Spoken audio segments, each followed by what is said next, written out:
hayo maumivu yako, wakati unapopitia hizo changamoto ambazo zinakuumiza, wakati mwingine kaa chini, tafakari, kwa nini ninapitia maumivu haya? Je, ndani ya maumivu haya natakiwa kujifunza kitu gani? Nasemaga kila siku, hakuna kitu kibaya ambacho ndani yake hakina uzuri. Kila unachokiona leo wewe kibaya, ndani yake kuna uzuri.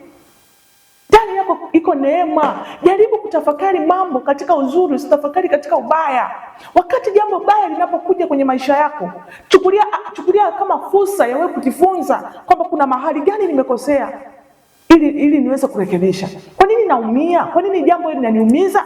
Kwa nini jambo linaniumiza? Kwa hiyo unapokaa chini kutafakari, unasema niliumia kwa sababu nilichukua hili jambo nikalibeba. Kwa hiyo ikija tena kesho utalitupa. Niliumia kwa sababu nilisikia sauti za watu zikinisema. Kwa hiyo kesho hata ukisikia sauti ya mtu kikusema hautojali. Niliumia kwa sababu niliachwa na mtu fulani, lakini kesho hata ukiachwa hautaumia kwa sababu tayari ni kitu ambacho umeshakiishi. Sasa watu wengi tuna tabia ya kuishi jana, kuishi leo, kuishi kesho kutwa. Ni kitu ambacho hakiwezekani na kitakutengenezea maumivu.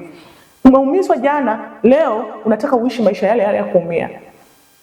Umeshindwa jana, leo unataka uishi maisha yale ya kushindwa. Hapana, usiishi hivyo.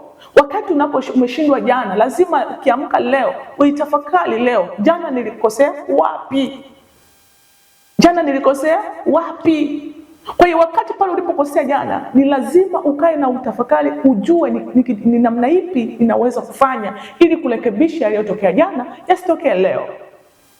Usiruhusu maumivu yakae kwa muda mrefu ndani yako. Yatakunyima ujasiri kwenye maisha yako, yatakunyima ujasiri kwenye kazi yako, yatakunyima ujasiri kwenye maisha yako. Utakosa confidence ya kutafuta.